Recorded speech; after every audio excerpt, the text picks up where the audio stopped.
Le père Michel Dauban, recteur du sanctuaire Notre-Dame de Lourdes, vient de rentrer d'un voyage marquant en Ukraine. Il a tenu un point presse à l'église gréco-catholique ukrainienne de Lourdes dont Monseigneur Michalo Romaniuk est l'administrateur, en présence du père Krzysztof Zielanda, chapelain du sanctuaire de Lourdes qui l'accompagnait dans son voyage. Dans un récit empreint d'émotion, il partage son expérience et met en lumière la solidarité qui unit les sanctuaires en ces temps difficiles. Et avec un projet qui est baptisé Unbroken, voilà, donc nous avons reçu ce petit bracelet. Unbroken, alors je ne suis pas très fort en anglais, mais c'est qui ne peut être cassé. La base, le projet fondateur, c'est l'Ukraine ne peut être cassée et ne sera pas cassée. Et nous le réparons.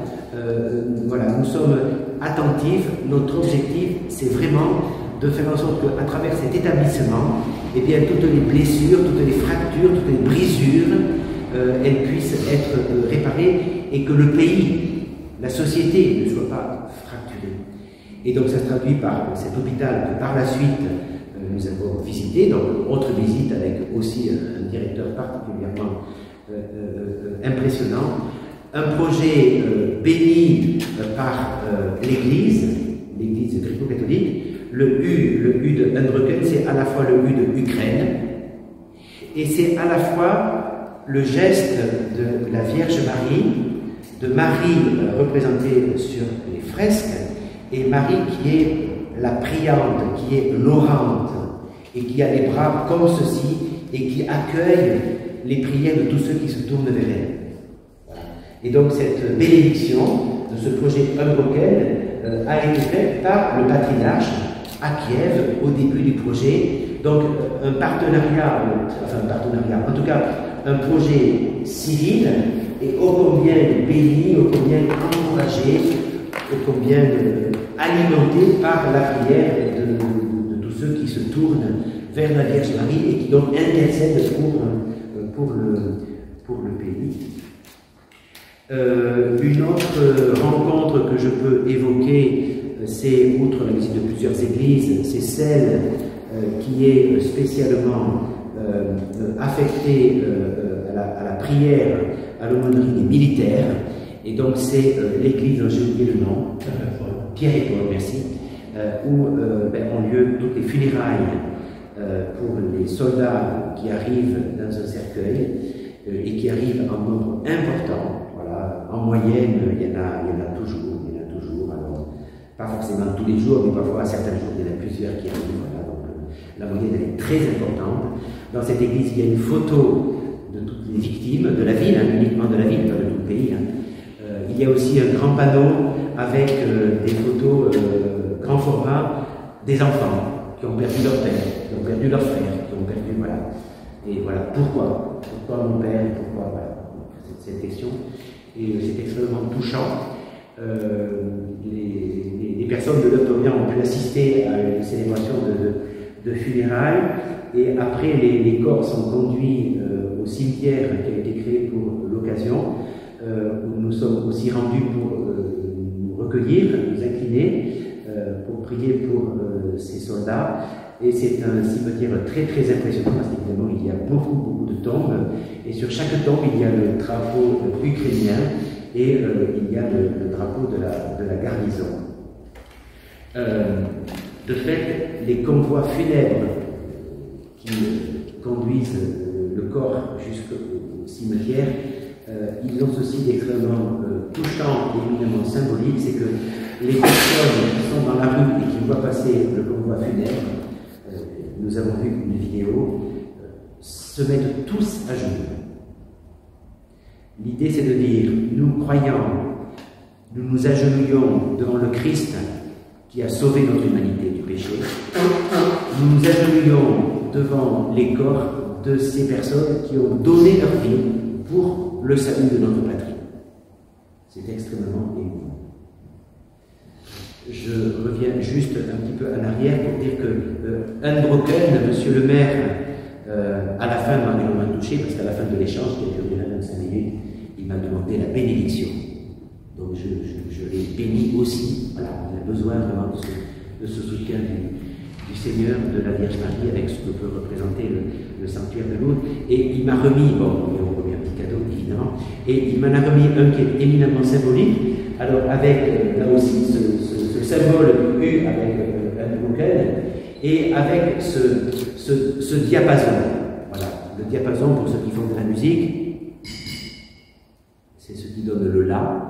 Autrement dit, que notre société, que notre humanité soit toujours ajustée à cela, voilà, qui donne la note pour une humanité fraternelle. Pour une humanité fraternelle. Et moi j'ai rajouté aussi en disant que la symbolique du diapason, c'est que après avoir donné le La, pour ceux qui font de la musique, c'est aussi l'invitation à être tous en harmonie, être tous sur la même note. Donc voilà, une invitation aussi à cette fraternité. Voilà en gros ce que nous avons vécu à Lviv. Ensuite, donc, nous sommes déplacés vers Ternopil pour un certain nombre de visites très très agréables et sur lesquelles je ne m'étends pas. Pour arriver à ce sanctuaire donc de Sarvalitsia, c'était le samedi 13 et le 14 juillet, puisque c'est donc la fête du 14 juillet qui est cette fête du sanctuaire avec le fait d'honorer la Mère de Dieu, avec cette icône, avec cet exemplaire qui a été offert au sanctuaire de Lourdes. Donc le peuple, l'Église gréco-catholique vient en pèlerinage pour implorer la Mère de Dieu. C'était au terme du synode, donc de la rencontre de tous les évêques gréco-catholiques du monde entier. Donc il y avait une cinquantaine d'évêques qui terminaient leur synode, et ils se terminent par la liturgie, par le pèlerinage. Et donc ça a été l'occasion de pouvoir échanger abondamment avec les évêques et ensuite d'assister à la liturgie qui était très très belle, mais qui en même temps été marquée par la guerre. Il y avait autour d'une dizaine de milliers de pèlerins qui étaient là pour la divine liturgie du dimanche matin. On a trouvé ça impressionnant. Un des évêques nous a dit qu'ordinairement, avant la guerre, il y avait plutôt 100 000 personnes. Donc voilà, on voit bien le rapport, évidemment. Mais bon, pas faire autrement. Il y a le couvre-feu, on ne peut pas circuler entre minuit et je crois 7h du matin. Voilà. Donc beaucoup de personnes qui viennent à pied, qui rentraient avant minuit chez elles, qui sont revenues, ou d'autres sont venus pour le dimanche. Et donc, outre la beauté et le message qui a été délivré à l'occasion de ce pèlerinage de la part du patriarche de cette église catholique, il y a eu un projet qui nous a été esquissé, qui nous a été présenté, parce que l'idée au final c'est de dire mais dans quelle mesure le sanctuaire de Lourdes il peut aider, il peut être en collaboration étroite, voilà, dans quelle mesure est-ce qu'il peut y avoir le mot de jumelage a été évoqué, est-ce que c'est un jumelage, est-ce que c'est autre chose, un partenariat, enfin j'allais dire peu importe le terme. L'idée ça a été de dire eh bien nous vous écoutons, qu'est-ce que vous avez à nous dire, qu'est-ce que vous pouvez nous apporter, et nous en quoi on peut aussi répondre. L'idée c'est de dire que le sanctuaire de Lourdes, quelle que soit la fin de la guerre, de toute façon on arrivera bien un jour, on ne sait pas tant à vue humaine, mais la société ukrainienne et ceux qui ont une responsabilité et qui ont une responsabilité dans l'Église sont eux-mêmes meurtris, sont eux-mêmes blessés, et il y a ce travail de réparation qui est à faire pour eux aussi. Et dans la mesure où le sanctuaire de Lourdes est considéré mondialement parlant comme un lieu de guérison, comme un lieu de paix, comme un lieu où on trouve une certaine sérénité du corps, mais fondamentalement de l'âme, voilà, de tout l'être, eh bien, dans quelle mesure ce sanctuaire de Lourdes pourrait devenir un lieu où des prêtres, des évêques ou des responsables pourraient répondre aux fractures de ce monde.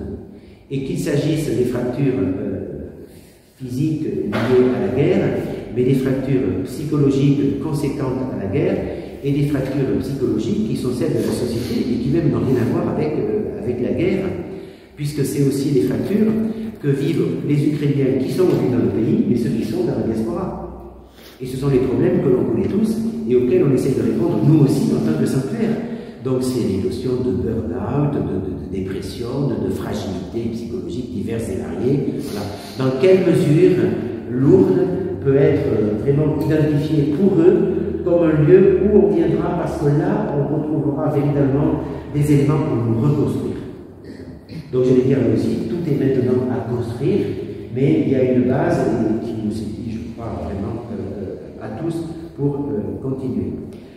Je vais m'arrêter de parler en vous disant, avant de céder la parole au Père Christophe, moi personnellement ce qui m'a marqué, c'est la foi des personnes.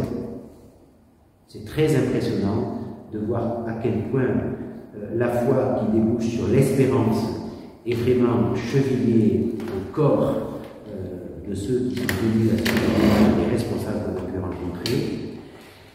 C'est aussi le fait qu'il n'y a pas de colère. Il n'y a pas de colère qui a été exprimée par rapport à l'ennemi, par rapport à l'agresseur. On la sent évidemment rentrer, canalisée. Elle motive incontestablement une argumentation, mais elle ne jaillit pas, elle n'éclate jamais. C'est assez impressionnant. L'union nationale, c'est très impressionnant. C'est très impressionnant. Bon, le cimetière, je vous ai déjà parlé, c'est pas la peine de faire des commentaires. Et puis, ce qui m'a touché personnellement, ça fait plaisir aux dames, mais alors, c'est pas le hasard, on sait bien que dans toutes les guerres, les hommes sont au front, et les femmes, elles sont là, et elles font tourner le pays. Et la directrice de l'hôpital qu'on a rencontrée, c'est une femme qui nous a marqué. Voilà, cette personnalité, cette conviction, cet angle de vue, telle ou telle autre personne. Les femmes, elles travaillent, les maris sont partis à la guerre, dans les queues, dans les files à la frontière pour aller en Ukraine et pour en revenir, qu'est-ce qu'on trouve? Des femmes et des enfants, parce que c'est elles qui ont pu venir, qui ont émigré dans des pays limitrophes jusqu'à chez nous, et qui de fait y retournent pour une période plus précise, pour des vacances, pour retrouver les grands-parents et autres. Donc voilà, on voit beaucoup de femmes et beaucoup d'enfants.